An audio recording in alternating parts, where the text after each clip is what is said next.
Coming up on today's episode of the Video Marketing Toolkit, because I was in an agency, but being the head of the video department, I sort of had like real autonomy to make the sale, send the invoices, go out and do the shooting, do the editing. Like I was doing a lot of it myself, so that kind of gave me that independence to be like, oh, maybe actually I can go out and do this for myself off my own back. Because starting a business is a project in itself. Yeah, definitely. So I take my hats off to anyone doing that.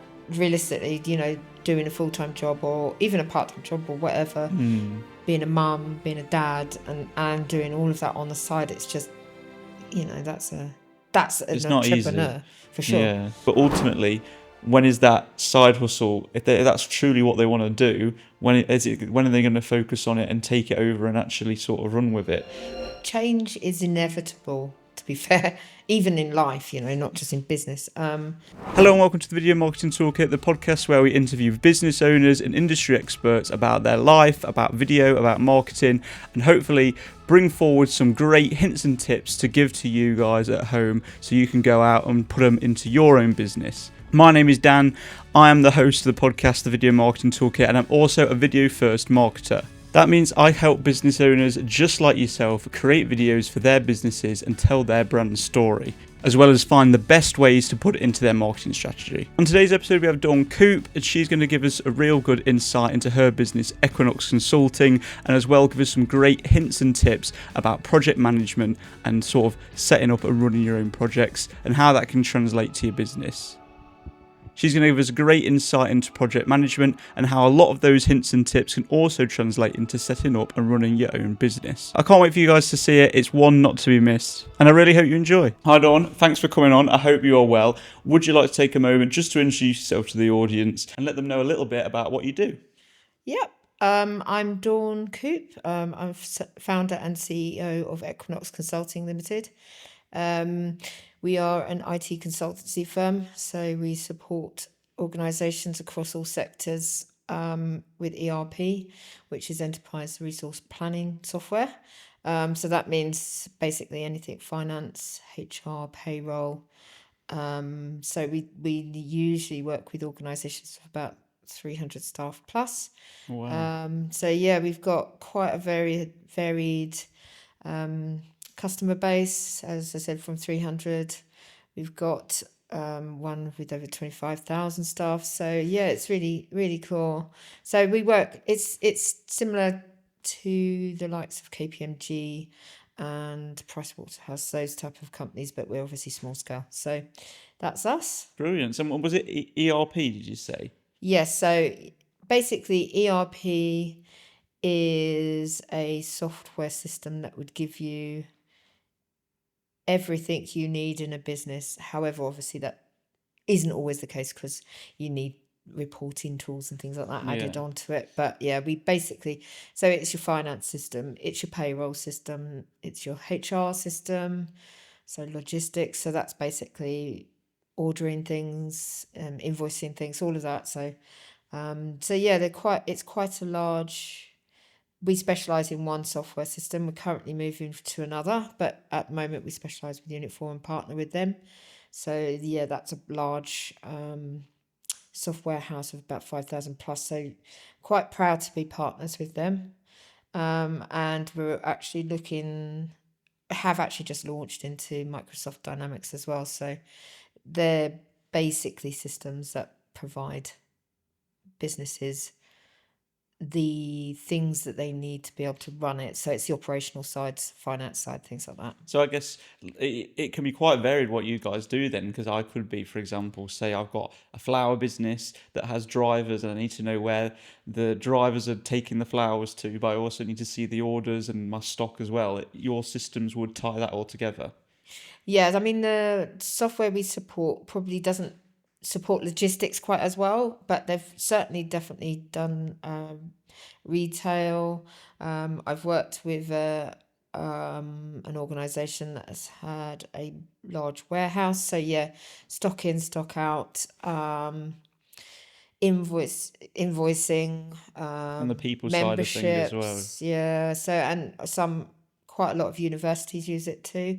So there's interactions with student systems. So yeah, it's quite varied, and there's a lot of moving parts. And when you look at it, from even I sometimes look at it and go, "Ooh, where do we start with this?" Because it's big. But as soon as you start going through the processes that we're used to now, it's quite formulaic to get to the point of understanding. So It becomes quite manageable once you break it down and sort of yeah, like, I guess you have to talk to the client on a big yes, basis to understand what exactly is going on and all the areas of the business and things like that. yeah.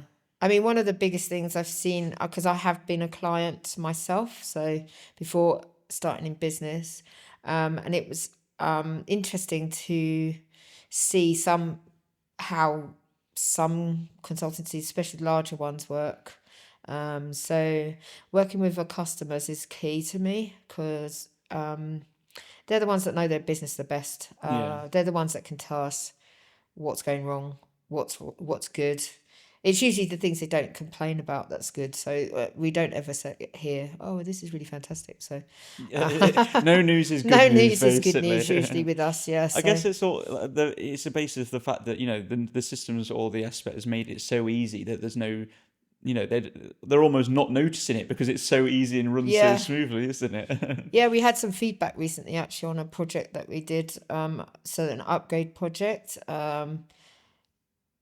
And it was congratulated that it was literally no noise whatsoever when it went live. So I was, so whilst Literally, yeah, no noise is nobody amazing complained, news. nobody had any issues.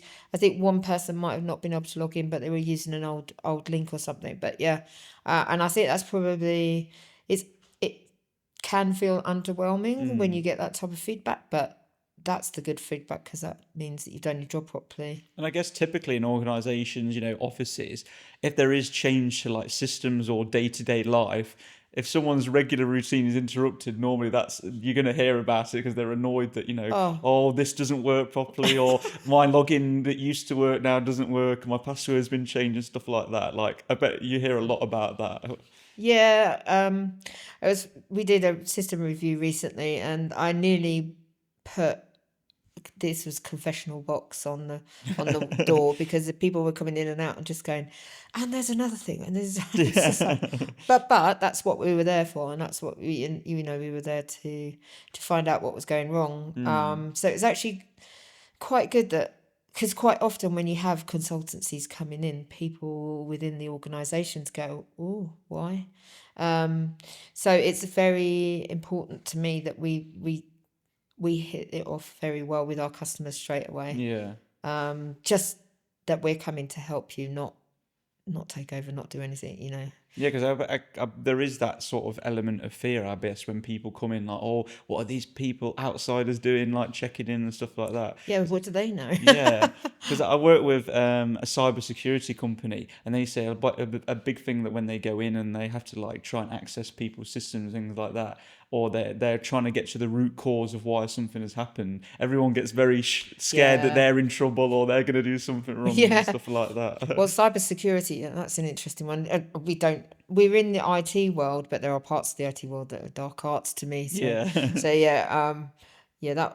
I can see why even I'd go, ooh, are they going to actually get hit by us? Yeah. Are we going to be in trouble? Are and we stuff going to be like in that? trouble? But no, so it's just being very aware that, it's empathy at the end of the day, for people, the customers.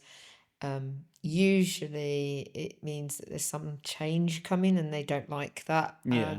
Obviously people by true nature don't like it. So, it's managing all of that empathetically and just being engaging. It's the 'cause at the end of the day- uncertainty, yeah. isn't it? It's the fear of the unknown Oh, that they don't absolutely. know what's going on, and I guess putting those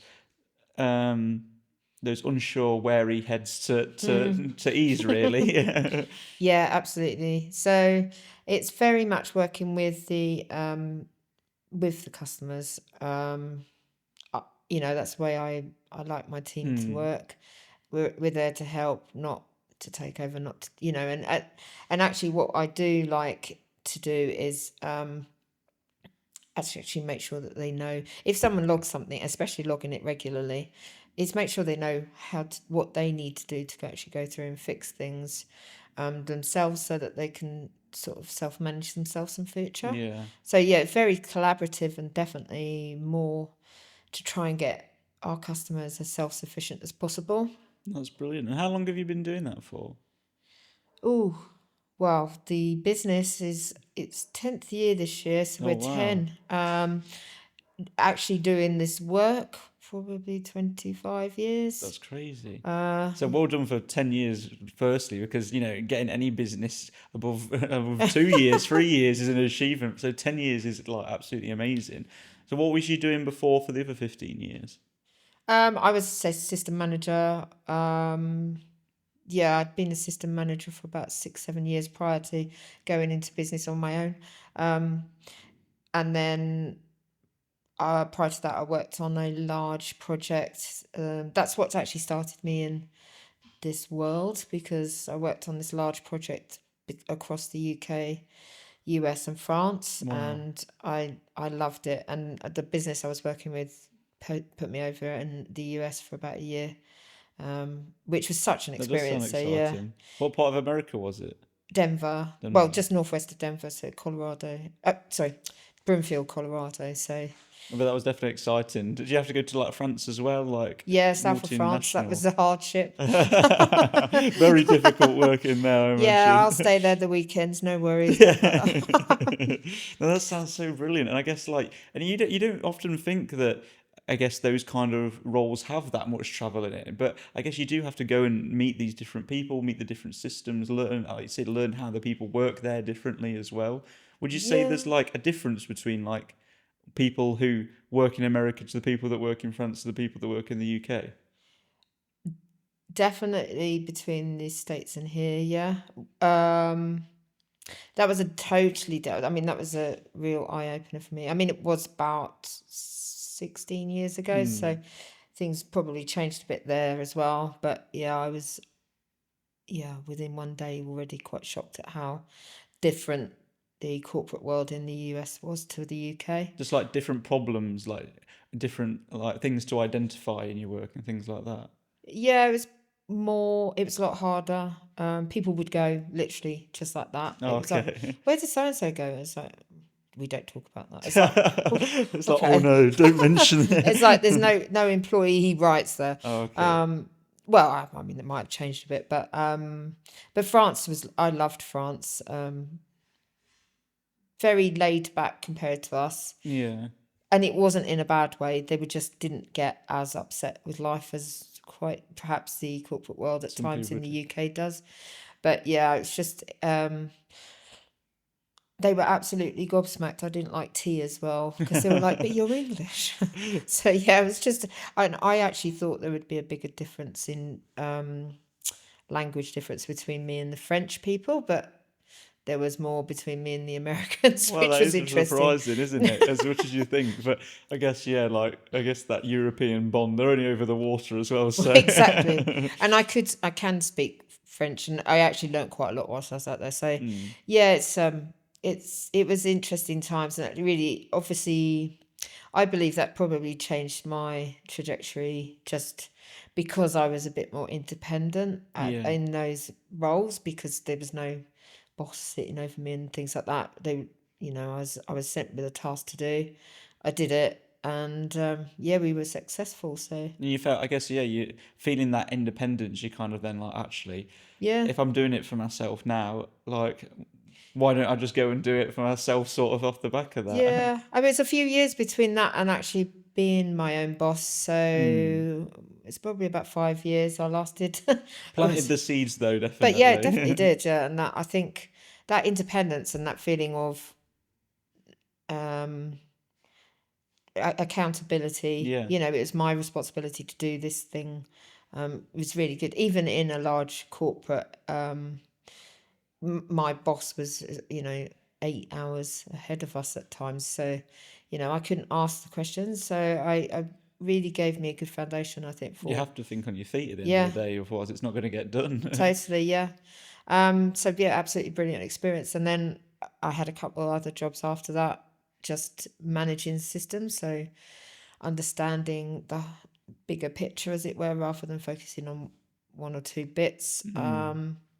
So yeah, the succession of roles in the US, especially then the following two were definitely good, and that learning the art of engaging with people was what I Yes. learned in the States, because again, they were like, there's this English person coming over telling us what we're doing wrong or what we've done wrong, and it was just it's again was engaging with the people, Learning how saying to talk yeah, to people and exactly. And that was a real, so that was probably, it was around about when Obama came in, so that period of time up through to when I started the business, just a learning curve of how to engage with people.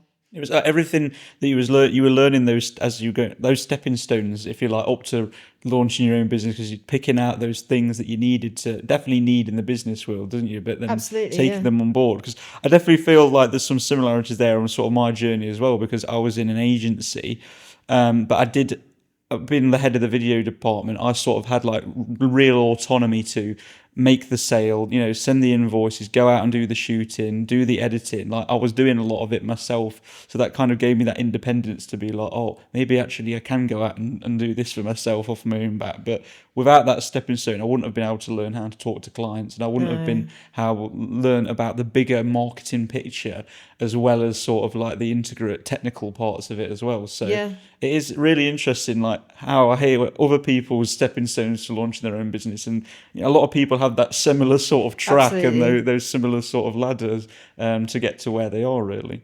Absolutely. I don't think I've ever thought of it that way actually until you've asked. So it's realizing that that journey was, I think, inevitable in the end. and sometimes you don't realize it at No, first, but then it's like when you do put it into perspective, you're like, oh yeah, that really did lead to A to B, which led to yeah. C and D, sort of thing. So obviously there's a lot of preparation that comes into actually like developing a project, but ultimately, what does a successful project look like for you? Oh, the successful ones is, as I said earlier, where no one knew something had happened. That was really successful, which I know, as I said earlier, sounded a bit strange. But I think if you can deliver something which is on time, mainly in budget, I think quite often, especially with the size of projects that we're working on, it's very difficult sometimes to start at the beginning and go, it's going to cost this, without some sort of things happening along the way that you kind of go, oh god.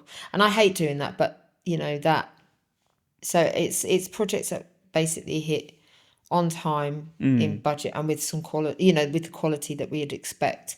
So that's kind of the pyramid of the I guess it has to project be, yeah, management meet world. the objectives, but then ultimately be in budget and in a timely way for the rest of the business to function, isn't it? Really. Absolutely, yeah. I mean, quality is, do the users like it? Because quite often, if they were dealing with something that was not great, and they've embarked on all this work, testing, helping us to deliver it, and then it still doesn't work, they can get really miffed, Yeah, which is understandable because, so that quality aspect as part of the project, the testing and checking and user acceptance testing is really key. So yeah, making it's time, budget, and quality. I'd say that the successful. So if it's on time, in budget, and with the quality that we'd expect, then that would, I'd say, is a successful project. definitely. I think there's some really key sort of aspects that go on across many different projects, whatever industry. Again, going back to marketing sort of strategy as well. That it's something that's really important often to stick into budget and be timely. Timely because if it's seasonal, you've only got a certain Yeah, amount of time to hit it. absolutely. Budget because you need to get a return on investment. If you end up spending all the budget, you don't get the return back, then you've made a loss. So again, yeah, it's really easy to relate those Absolutely. topics across different industries as well. Would you say there's like some, as well as like budget, time, and like the objectives, is there any other like key stages you would say it was like project management? I think you mentioned like people and testing Yeah. as well. Is there any more sort of a bit of like a project structure that you follow almost? Yeah, as a rule, we start obviously feasibility, which is before the project starts. Usually it starts with business case, feasibility study, that type of thing. And then you'd get a project scope so that you know what you're actually doing. Then you'd start development. So that would be workshops if it needed with users, designing the software. Then you'd have system testing. So that would be us testing the system ourselves, making sure that what we've designed actually works. Then it would probably move into sort of a test phase, so like actually first round of testing, as it were, where users would probably start helping out, but it would be the subject matter experts more. And then last stage would be user acceptance testing, where we literally pull anybody from the whole business or organization in and say, can you test this, please? Can you do it? And hopefully that all passes. But because by the time you've got to that point, you would hope that the things that you want them to test works. And it they've doesn't been always. ironed out and stuff like Yeah. that, the little problems and things. So then what we do is a phase of fixes, do a retest with the users to make sure that anything that they picked up worked. And then you'd go through what we call a cutover plan. So that's cutting over from your current system to the new system. So that is, I mean, you think it's not that much, but then we did one last year, which was about 6 pages long, covering everything. And that was a migration from 2 systems to 1 system. Everything that you found, everything that needs to go through, yeah. So it's this data needs to be extracted first, this needs to be loaded first, this So it's a very, very precise list, and it's we help our customers through that process because it is so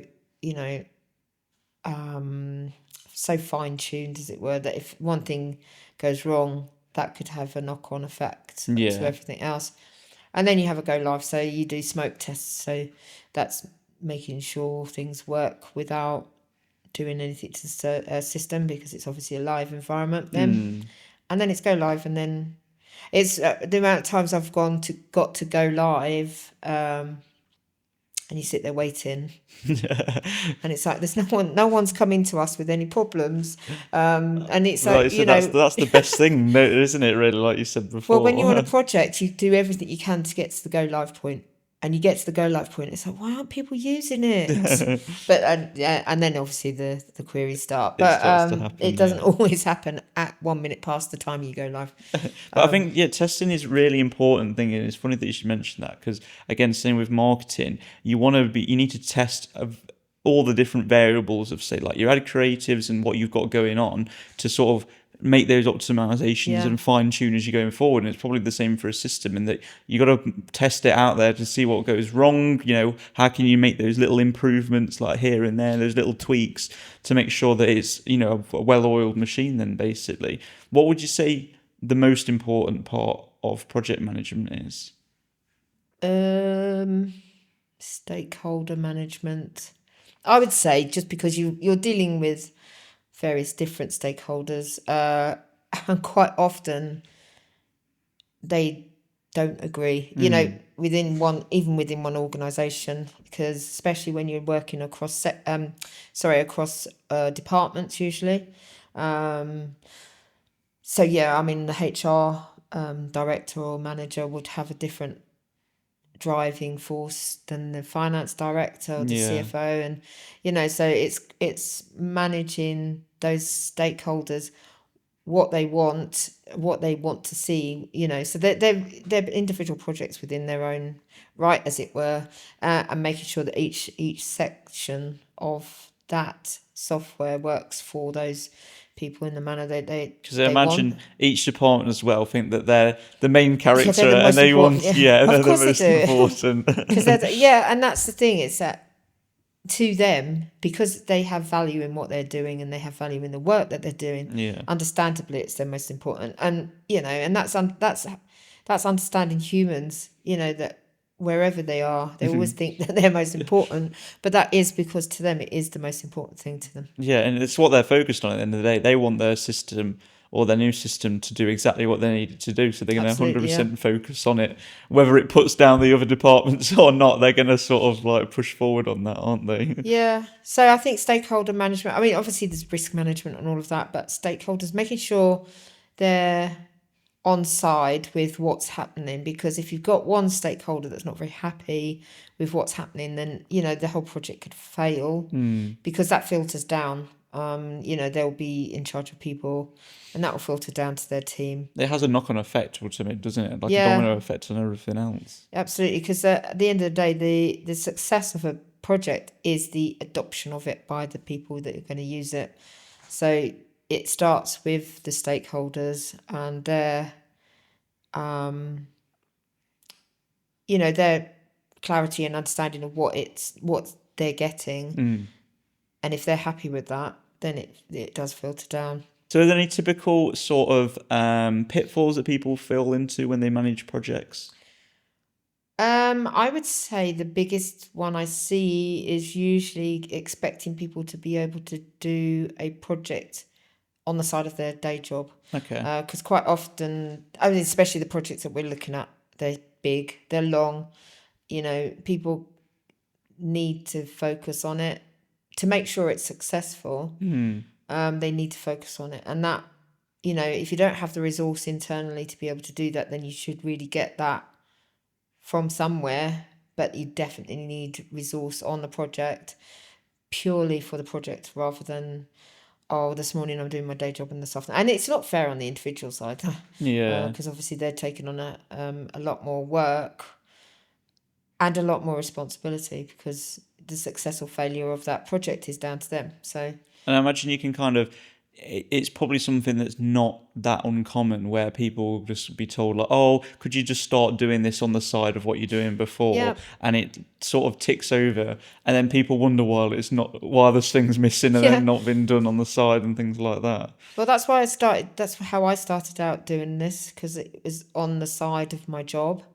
And then I just got more and more and more and more involved. That in the end, my boss said, "Do you want to move to the project team?" I was like, "Yes, please." Oh wow! So ultimately, you started in that very situation, in that could you just do this thing on the side? Where Yeah. ultimately that then took over your actual The whole role career, that you were actually everything. Because I was doing. an accountant then, and Oh wow! yeah, It's a completely different role as well. Yep, completely different change. And actually doing my accounting exams, I was really, really, really bored by the system part of the accounting exams, because part of the course it was CIMA I was doing, which is the Chartered Institute of Management Accountants. They had a system part of it, and I was just like, this is so boring. Well, And I we can't need a new believe system. ended up having a business that is actually around systems. So yeah. That's crazy. It is funny how it like completely U-turns, isn't it? Sometimes. Absolutely, yeah. But like, I think that is really interesting, because people could even relate to that sort of in running their own business, right? So it's kind of like a lot of people, they'll be doing their day job, and fair enough, they can't support themselves with their business yet, but they're managing their little side hustle, their other business on the side, as well as doing the day job. But ultimately, when is that side hustle? If that's truly what they want to do, when are they going to focus on it and take it over and actually sort of run with it? Because keeping it there on the side ultimately is that you're only going to get as much as what you put. You're only going to get as much out of it as what you put in, Yeah. aren't you? Really? That's a really good question, because I mean, I was lucky. I sold I met my partner and I sold a house, so the equity from my house gave me the confidence to resign. Oh, that So gave you that bridge up, that stepping yeah, so I stone. didn't Yeah. have the pressure that, you know, oh, do I need to survive? I had a bit of backup on finances wise. So yeah, so that's a really key thing to think. I think you need to get to a point where if you're way too busy doing the side hustle, it's no longer a side hustle really. And it's just spend that time that you're setting it up, putting money aside if you can, even a little bit, you know, do a bar job or something to get, and it really is, it's a step of faith. But I've always thought to myself, well, if it all goes wrong, I could just get a job. And that realistically is Yeah. it. You know, I could walk into a job, you know, now, having run a business for 10 years, I'm sure I could get a job somewhere. Yeah, there's going to be something, surely. Yeah. Who needs your skills? So it's like, that's the worst case scenario. But I haven't had to use that yet. I won't say yet. I Touch haven't had wood, to you use you that. don't need to do that. So yeah, I mean, it's hard work is the bit, running a business. You drop things, you forget things, and it's like, oh, why did I forget that part? And it's just right, because critical. you didn't dedicate enough time to it, probably, or it wasn't, it's 100%, that you get what you get out. What you put in is what you get out. So Absolutely. dedicating that time to that project, and if it is a really important project, have that focus, dedicate those resources to it. Because starting a business is a project in itself. Yeah, definitely. So I take my hats off to anyone doing that. Realistically, doing a full-time job or even a part-time job or whatever, being a mum, being a dad, and doing all of that on the side, it's just, that's an entrepreneur for sure. Yeah. Don't be so critical of yourselves. That's what I found in my work. Is that initially I'm not good enough, I'm not this, I'm not that, I'm the other. But do you know what? I'm the only me ever. So I guess it's doing all right. A really strong aspect of it is ultimately what you're saying is having that confidence that you are good enough to do it. You are, backing yourself in your project as well. Like, because just like running a business, if you're showing up to try and run your own business, but then going, oh, I can't do this, or you're putting yourself down, you're falling at the first hurdle, aren't you? You've got to believe you can make the business and believe yourself that you can fulfill the projects and hand over the projects. I would say I would, however, say with a caveat to that, don't ever think that people don't feel that way, because I'm sure even Richard Branson has days where he goes, well, maybe not now, but everyone has there's days. Everyone has their days or the moments of time where they go, what am I doing? Yeah. I mean, I know Steve Bartlett always talks about imposter syndrome. So if he talks about it, then I'm fine to have it. But everyone it's does not letting suffer it from overtake yourself, and don't, everyone has, if you're doing a side hustle as an entrepreneur, then just go for it. When you can afford to, but just take that leap and do it. Take the leap and do it, because the worst that could happen is that you just have to go back to paid employment, as it were. And if you're a true entrepreneur, you'll just keep pulling something out the bag that goes, how did I do that? A lot of entrepreneurs sort of get that mindset of that they're bored after 5 minutes of what they're doing anyway, so they'll be quick to move on to another idea. That was a conversation we were having earlier. Definitely. Yeah. So it's definitely. I was going to say, if you're doing anything like that, don't beat yourself up. Basically, be proud of what you've done. These things that you see all the time on LinkedIn. It's like, don't look where you're going all the time, look at where you've come from as well, and it's just like, don't look back all the time, but just when you need to, just look back and just go, wow. I think that's something really big personally that I could take on board as well, because I'm so focused and I'm so quick at marching forward, constantly marching forward. What's next? Speedy, quick. But then you don't give yourself time to turn around and think, look at the position you were 2 years ago, or what you were 6 months ago, and actually realizing, wow, like a lot's changed and I've done so much. And you can get so bogged down in that constant now and future progression, or like the what ifs of the future. Actually, your past is a really good way of being like, of looking at it and thinking, actually, look what I've done. Everything is going to be okay because we've got through it in the past like 1,000 times before. So I think that is a really sound bit of advice, definitely. And also to enjoy the present moment as well, because and I mean, get rid of all the noise in your head, because I'm terrible at it. Literally doing one thing, thinking about 10,000 other things, and it's just stopping, and in wherever your garden, in your bed, wherever, just going, I'm alive. And that's that, I've got a roof over my head. I'm getting money. I'm actually doing what I enjoy. It's not, the world isn't going to end. Perfect straight away, but no, it's definitely, look where you come from. look at where you're at now, and then obviously have goals, but they will be a bit zigzaggy to Yeah, get they'll there. So definitely it's just change like as well. for sure, yeah. So obviously with a lot of projects, it involves like a lot of change. How can businesses prepare for change? Um, I would say the change is inevitable. To be fair, even in life, not just in business. And it's making sure that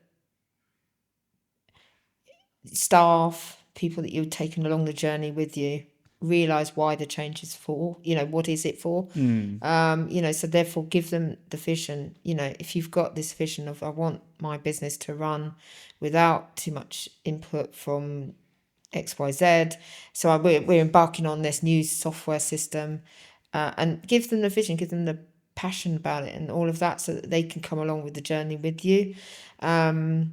Because it's like me as a kid, I would always say to my mum, why? Because and also when I was working in corporates, if they decided to change something, I was like, why? Yeah. Because it's working. So, and that's quite often, it's understanding how people will feel about that change, because they'll get nervous, they'll get anxious, they'll be worried about their job. And that's the thing to remember, is that as an employer, you just need to not reassure them, but make sure that they're aware of where you're trying to get to, and the reasoning behind that, and give them, it's communication, and that goes two ways, not just from the management down, it comes backwards as well. Our team now is really good. They'll hold the hand up and say, I'm struggling, got too much work, or it's not a case of where, well, why are you struggling? It is more like, right, okay, sorry, you've got too much on your plate. We'll jiggle things around, get someone else in or whatever. So it's communication. So definitely. So I think the word there that was really good was the vision as well, because it is like absolutely, you're yeah. explaining to people, what's happening, why it's taking place, and how it's ultimately going to benefit everyone, isn't it? Really, Absolutely, yeah. Because if you do go into a business or doing any kind of major changing, or even like working with people who are trying to help you, and you're just going off not really explaining yourself, or explaining that end goal, it's going to be a lot harder to get to that end goal, because everyone's going to be going different paths to get there, Yeah. isn't it? It's like doing a maze and then going in two different directions. Yeah, absolutely. And I think as long as everyone gets to the same goal with the same understanding of the vision, then I think it's give people the tools and the empowerment to be able to do that, solve problems to get to the goal. Because you don't want them to go, yeah, I've done it and it's all really good and we've changed, and it's like, well, that wasn't quite what we were aiming for. So it's be upfront, be clear, embody the change yourself as well as a leader, so that the staff know what you expect. And when you've got the right team around you, it is actually quite easy, which I don't have lots of lead. It's not like, oh wow, I'm a fantastic leader. It's when you've got a really good team, they make it quite easy. So they definitely help, like with leadership, especially when you got the chemistry in the team as well, that everyone has the same vision, everyone has the same understanding. It just moves things so much more smoothly. Absolutely. In terms of communication as well, do you have any techniques or tools or systems that you use yourself to improve communication, so that everybody sort of knows what they have to do? We're a remote business, so it's it's one of those things that I've tried them all, and I think realistically, so I've tried emails, messages on Teams, have an intranet, I've tried meetings. But people get terrified of meetings when the boss puts them in. It's like, no, it's not going to be nasty. It's just an update. So we do a combination of all of it, really. On the important ones, it tends to be emails, or we'll talk about it. We have we try to catch up with the whole team, like face to face once every other month, usually. Do you use any planning software? Like, I know I don't really use them much, but things like Gantt charts and like ways of visualizing a journey or anything like that. We do for projects, yes. I haven't used it yet for comms and all of the change management, but that's again because we're quite, in comparison to some organisations, we're still small. So I think we're trialing a few things at the moment. We're looking at a Microsoft tech stack, basically. So that's a software system that supports us for our customers from the point of contact, first contact, all the way through, and also resources along with, resource planning and all that. I guess it like depends as well. It depends with who you're talking to, what you're dealing with, what the project is, because there's going to be no one tool that fits all, No. isn't it? Because you might have a business that can't use Teams for whatever reason, so you have to switch your tool there. Or you might have a business that really does understand charts and graphs and things like that, but then so I guess it's you have to adapt to who you're talking to so you best understand each other, don't you, really? Yeah, it's a bit of trial and error, that I would say. Because I think everyone's different, though. That's the point as well. Because I'll have clients as well who you do analytics for them, and you put like some, numbers, graphs, ROIs in front of them, and they'll be like, "This, I have no idea what this is. Like this means nothing." So it's like, okay, so then we have to be more picture based, or like try to use like more words to describe. So it ultimately comes down to individuals, and I think who you're talking to best communicate what you're trying to say in your message, isn't it? Yeah, absolutely, actually. And that's a really good note on comms. We've had a project that we've got going on for one of our customers that I had commed to death, that I thought. But then as I was chatting to the team face to face, I realised that a couple of them were like, we don't get it. So I literally got piece of papers out and I was shoving them all around to show them what was going, and they were...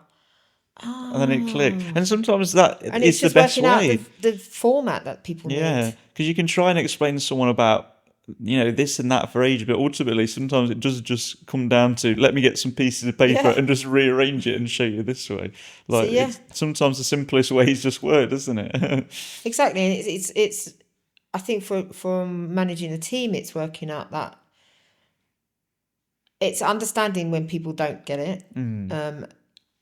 And the alternative routes of communications for them to get it. And then for customers, it's kind of a bit the same, but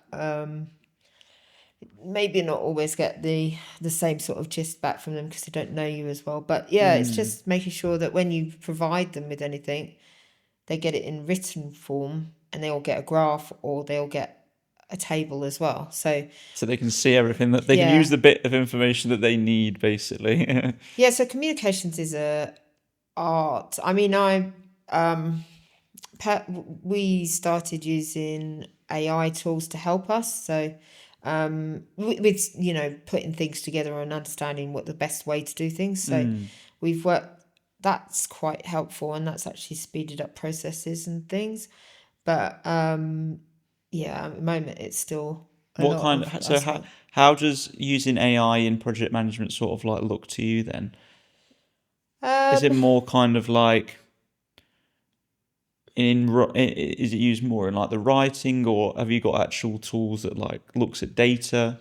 It's more for the sort of the reports and things, the reports, put together, because obviously they're quite wordy usually. But what we will do is that all of the inner report, the words and everything, is ours, but it's the structure of the report and how we put it together and ideas on, you could do this, you could do that. I found planning is really good for AI, I think, sort of across the board. A lot of people use AI for like ideas or like, sparking that imagination. I think it's really good for. Yeah. And sometimes it's hard to think of that. Like I find writing very difficult. So it's like for me to start something with just words on a page is very hard. Just to blank page is an awful thing, isn't it? So almost to give you that bit of a framework, something to work with, and then the ideas start flooding in then, and it's only taking one prompt or a little bit of a push to get that. Yeah, and then you can carry it on and then just double check it with AI. And that's, things like the way I phrase things sometimes is a bit you know.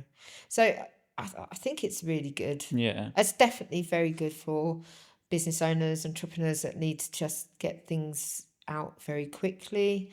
I would say to check what you're doing. We Yeah. will never just like throw something out there. You can't just copy and paste it and leave it because because it's like at the moment it's not quite there. yeah. But that's, as you say, you start with a blank page and you're anticipating writing something that's thousands of words long, and it's so daunting. Like how can especially with huge reports, it's like how can you even what's the first line of this report that's going to really get people's attention? It's like, what do I sort of title thing. it? I get stuck on the blooming title. It's just there with that flashing marker just to type back to. It's just Yeah. like So I think it is definitely beneficial for that. Definitely. Without doubt. And you know, for look, we talked about project management. It's like, you can ask AI, I've thought of this, and this. What have I missed? Yeah. And What are some variables that I may have not anticipated? Or what haven't I thought of? And you know, you can then factor that in to your plan.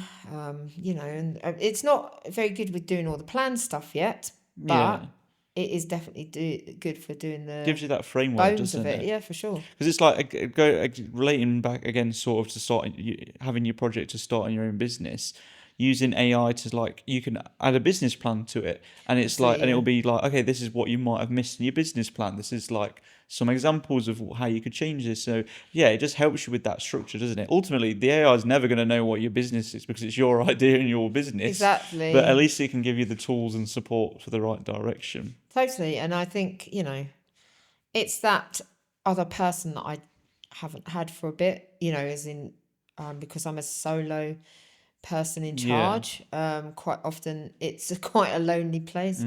Not that I'm friends with AI or anything. So How much have you been using AI? But yeah, no, I do.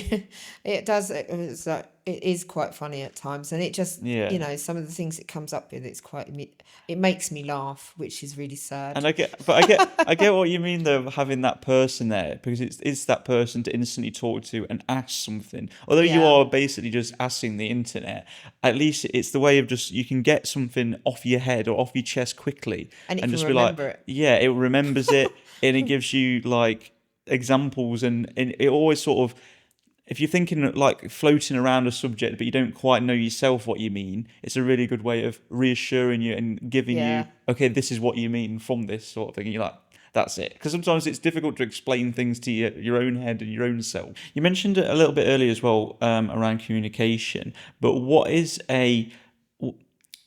some key attributes that a good leader in project management has?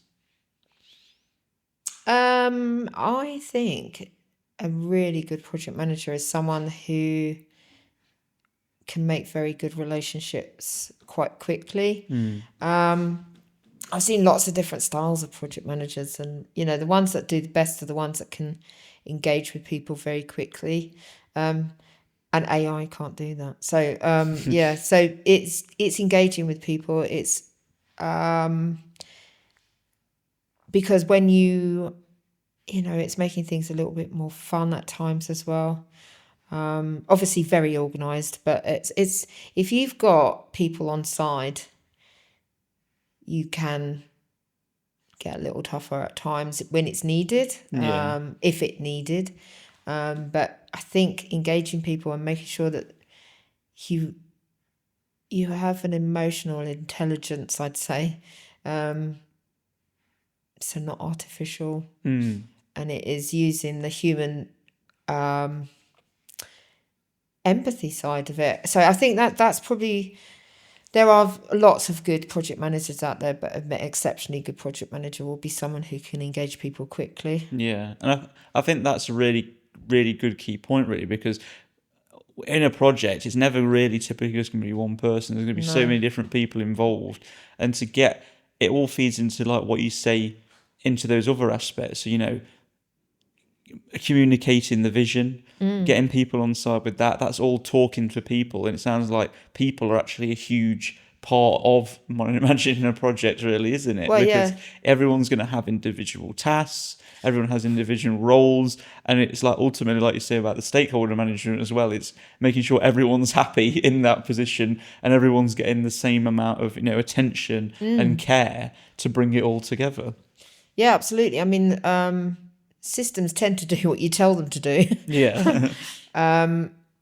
Whereas people need to be brought along for the journey rather than told, because obviously it's, you know, over the last 50, 60 years, things have changed way loads in the corporate world, and well, in the world, full stop.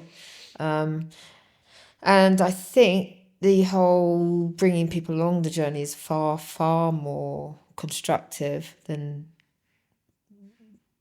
like forcing them along the journey, as it were, Pulling them into the that perhaps journey. happened in the 80s and 90s and stuff.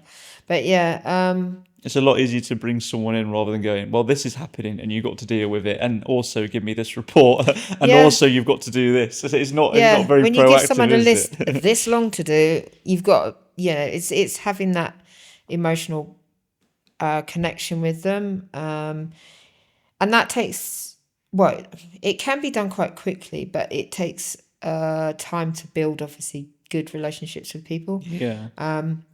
If you've got a good project team who understand each other, they can quite often bring the customer project team on quite quickly. So it's making sure that team internally that is sound. And I think it's like what you mentioned before. It's like, okay, so if this person isn't delivering what we need them to deliver, why is that happening? Is it because they've got too much on? Okay, Yeah. how can we help this person to actually come to an agreement rather than it just blaming that individual and just putting them down? You know, as you say, Absolutely. having that empathy to work with them and develop a resolution then. Yeah, because I mean, people that turn up for work aren't just the work people. They Yeah. have things going on at home. They'll, you know, so it's understanding, having that relationship with people to be able to say, are you okay? You know, what's going on? Do you have too much on? Is there things going on at home? Or, you know, whatever. But yeah, it's understanding that just because someone isn't achieving something, it doesn't mean that they're doing something wrong. It is either that they've lost sight of the goal that they need to get to, they haven't got time to get to it, or, you know, they just don't have the skills, perhaps, you know. And then it is just a case that they're trying their best, so maybe they need a bit of help. So it's balancing quite a lot of those things together, I'd say. So, Dawn, thank you so much for coming on. I really appreciate you Thank you. spending the time to speak to me. Have you got any final messages you'd like to mention before we sign off?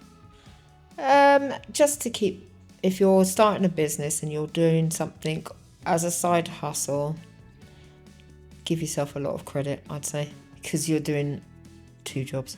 Well, actually, probably about 5 jobs, but yeah, because I've done it. So yeah, well done. And give yourself a pat on the back, I'd say. Definitely. Give yourself a pat on the back and think about maybe, you know, how you can take that side hustle and make it one day your full-time passion, if you're definitely something that you're passionate about, for sure.